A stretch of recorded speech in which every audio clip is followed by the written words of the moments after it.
Welcome to the Threat Show, powered by Fletch. Hi, welcome to the Threat Show. I'm Darien Kindlund, VP of Technology here at Fletch, and my usual co-host, Chris Wilder, is on travel this week, but will be returning in subsequent episodes. Instead of a guest speaker this week, we decided to answer some questions that have been asked from you, our audience, which we'll actually tackle later on in the show. But first, let's check in on the threat landscape and do the numbers. So this week, it's actually been a little bit of a surprise. We've seen a regular downtrend in the threat landscape over the past roughly 30 days. Got around 207 major threats. A lot of people ask, well, why is this? Does this mean that there's no major threats going on right now? No, that's not what that means. If we look at more details behind this number, we see that actually there's just a lot more threats that we've been tracking historically that have been kind of retired or gone inactive, meaning we haven't really seen any new activity on these topics in the past 30 days. So roughly 25 have been kind of marked inactive. Does that mean we'll never see them again? Unlikely. It's likely some of these topics will come back up. Some of these major threats will come back up as new information or analysis or activity associated with these threats changes over time. But for now, we see a healthy amount of activity just within the subset of threats that are still active. We see that 9 have kind of evolved from emerging to trending, and another 9 have gone mainstream, meaning at least 4 different media outlets have covered them. Overall, it seems like the activity that we've seen this week kind of tracks with previous weeks. It remains to be seen whether or not we'll see another downtrend in the next couple of weeks as the first quarter kind of ages out. But let's go on to look at what were the major or interesting threats of this past week. Turns out we have a number of different zero-day vulnerabilities reported across Microsoft products, Adobe, heck, even SonicWall has reported a number of different breaches and malware related to their platform. And then CISA has given us a little bit more insight about the LastPass hack that we had reported on a couple of weeks back. The first one on our list is actually vulnerability discovered recently tied to the Russia-Ukrainian conflict. Microsoft originally has uncovered a vulnerability related to Microsoft Outlook that has been used since April of 2022 by Russian threat actors going after Ukrainian targets. And you might be wondering, well, how does this affect me? What's the implication outside of that particular conflict? It turns out it's still pretty serious. And the reason why is because this particular threat group, APT28, has been known to go after other targets beyond just Ukrainian government organizations or military organizations. In this particular case, the vulnerability is actually pretty insidious. The way it works is that it's only going after Outlook for Windows users. So if you're running Outlook on Mac or Outlook on Android or Outlook on iOS, this vulnerability does not apply to you. What's really insidious about it, though, is if a threat actor decides to send a weaponized email containing a link that points to not a website, but rather to a remote Samba server on the internet. Like, who runs Samba servers directly connected to the internet? It's mind-boggling. But in any case, the way Outlook for Windows works is that when it processes that email, it actually attempts to fetch information for remote links to a remote Samba server. And if that link is password protected, then Outlook for Windows will diligently present the user's Windows credentials to that remote Samba server to try to access that content. So by simply viewing the email, not actually clicking on anything, the victim inadvertently gives their Windows credentials over to the attacker. Now, the implication then is that the attacker can use those credentials, pretend to be the victim, and go after other infrastructure inside the Windows domain. It's pretty serious. Thankfully, a patch is available if you are impacted by this, you absolutely want to patch quickly. If you can't for whatever reason, you might want to convince your users to switch from their native Outlook client on Windows to the web version of that software, because Outlook on the web or Microsoft 365, if it was offered through a browser, is not impacted by this. It only pertains to the traditional Outlook thick client running on Windows. If that's not possible, you can try to deploy a firewall rule on an endpoint that blocks all outbound Samba connections to any remote system on the internet. That certainly is another mitigation. But again, applying the patch is really the best path forward. You can kind of look for evidence of this. If you do have any sort of DLP solution in place, you could try to look for any sort of emails that contain these oddball Samba links, but that shouldn't stop you from at least deploying the patch right away. Chances are, now that this vulnerability is known, it's only a matter of time before other threat groups mimic and replicate this vulnerability, going after other targets outside of this particular geopolitical conflict.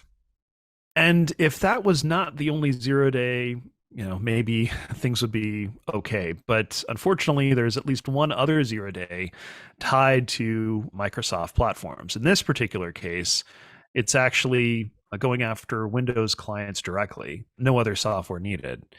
The way that this vulnerability works is if an attacker were to convince a user to open up a executable, and in this case, it's an MSI file. Normally, what Windows does is if it sees that there's a file that the user's trying to open up that was downloaded from the internet, it would present a pop-up saying, hey, this is an untrusted file. Are you sure you want to continue? But somehow attackers found a way to bypass that prompt, known as the mark of the web mechanism. And in this particular case, if the MSI file was actually assigned by a specific type of authenticode cert, then the mark of the web prompt that I mentioned would not be presented, allowing the user to just literally get compromised by a single double click on a file, which is bad. And in fact, this is a technique that has been known to be used by at least one ransomware group called McGibner. It's likely that other ransomware groups will leverage the same vulnerability once they start to see the success of this particular vulnerability rise. So obviously your best approach here is to just patch and educate your users not to be clicking on any random files they see on the internet. Moving on. The next vulnerability reported, which was another 0-day, is from Adobe. Specifically, if you're using Adobe ColdFusion to do any sort of content hosting on the internet, you definitely want to pay attention. This is a pretty serious one where an attacker can simply compromise the ColdFusion server, running any arbitrary code without any authentication needed. And this affects ColdFusion versions 2021 to 2018. It's pretty serious. Now, Adobe's claiming that the number of attacks that they've discovered is very limited.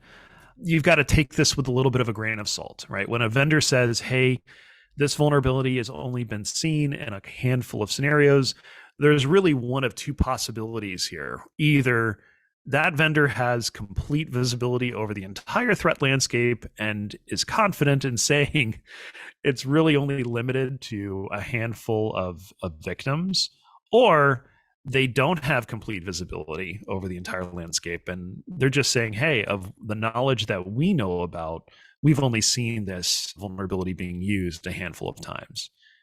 More than likely, it's the latter. So just because it's very limited in terms of its exposure does not mean that it will forever be very limited. It's possible that now that this vulnerability is made public, other attackers will leverage it, use it, and start going after other victims outside of this initial set. So for that reason, you absolutely should be patching this right away. There's a very good chance if your vulnerable ColdFusion server has not been compromised yet, It probably will be in the next probably couple of weeks to months with this knowledge now out.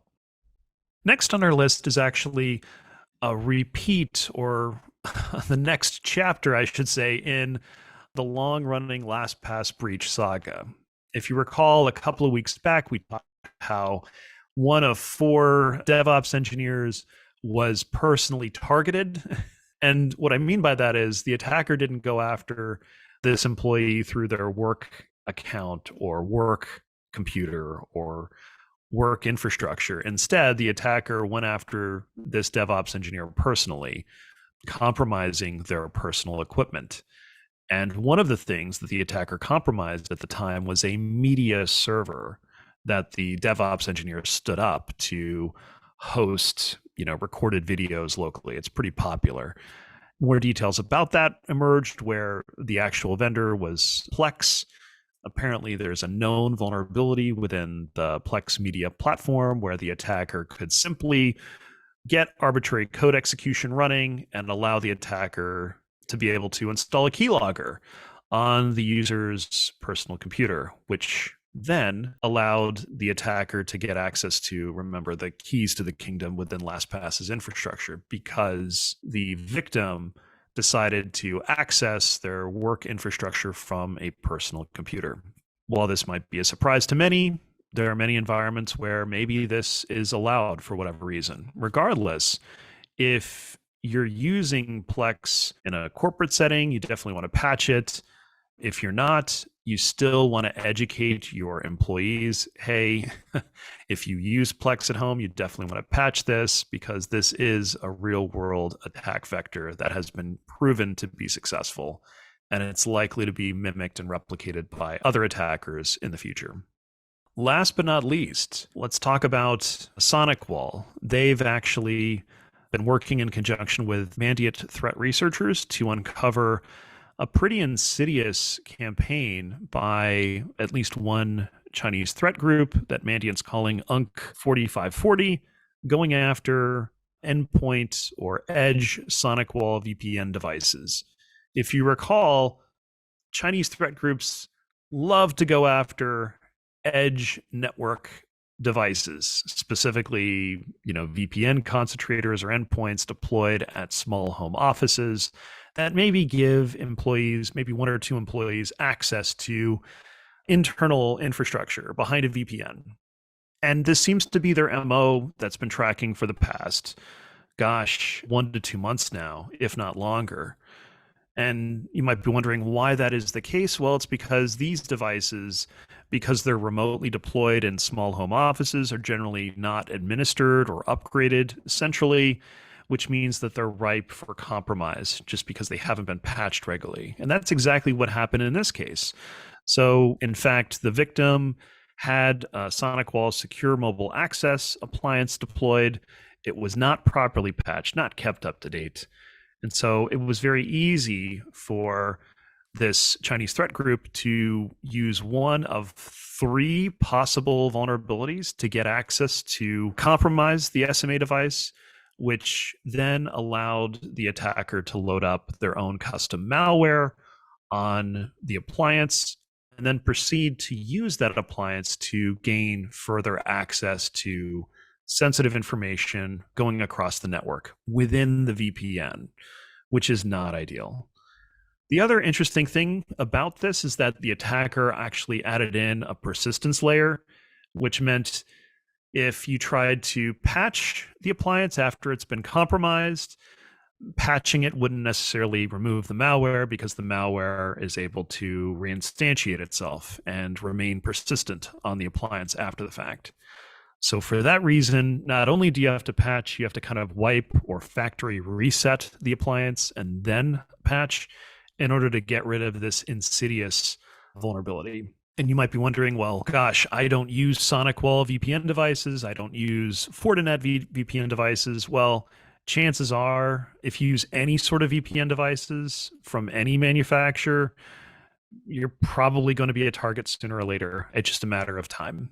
So the best approach to dealing with this issue strategically is probably to institute a regular patch schedule across all of your appliances, be it directly in some sort of data center or in small home offices.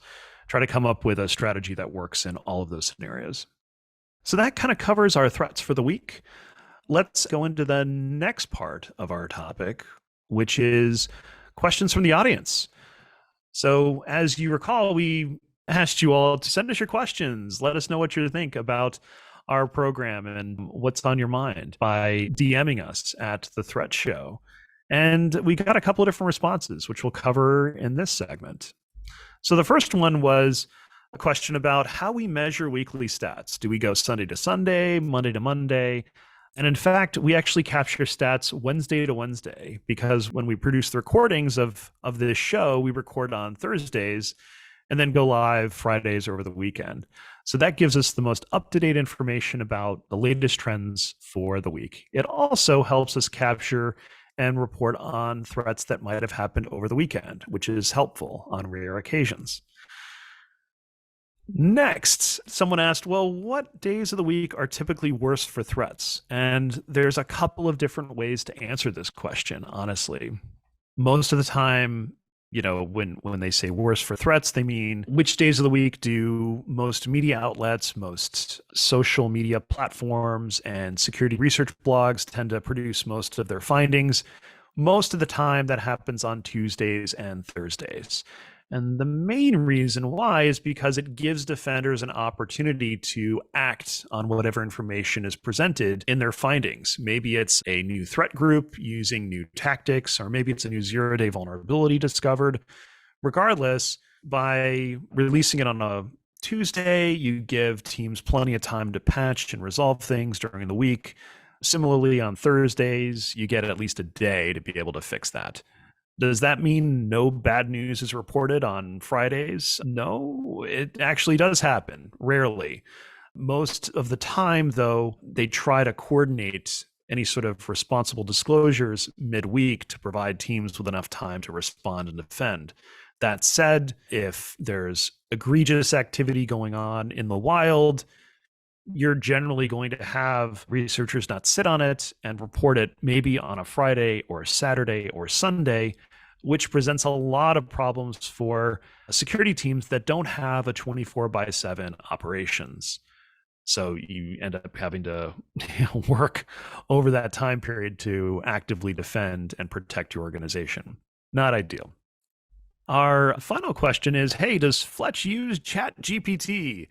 We've certainly heard a lot about AI, ML systems in the news. In fact, I think a couple of days ago, OpenAI just announced their new GPT-4 AI, which is pretty impressive. So our answer is yes, Fletch uses a number of different AI, ML models, not just ChatGPT, but a number of others, to produce and combine the analysis from all of those to present information that's most effective for our audience. And the reason why is because if you look at those AI, ML, large language models that are announced, a lot of them have been trained on very generic information. They know a lot of knowledge, not a lot of general knowledge, but not so much related to cybersecurity specifically. So our focus is helping train these models to understand core cybersecurity concepts, what a threat means, what a threat actor means, what malware and vulnerabilities mean, so that it can produce more accurate information that we can then use and show our audience in this format as well. So hopefully this was helpful. Hopefully this was enlightening. If you have other questions you want to be able to ask us, please DM us at The Threat Show and join us next week when we will be back with our co-host and future guest speakers. Thanks so much for your time, and I'll look forward to talking with you then. Take care. Thank you for tuning into The Threat Show. If you enjoyed the show, subscribe to us on YouTube, give us a 5-star review on Apple Podcasts, and interact with us on Twitter at The Threat Show. Also, be sure to subscribe to Fletch's interactive newsletter and Trending Threats app to go deeper into the stories we discuss and the threat index. Be sure to stay tuned to stay ahead of threats.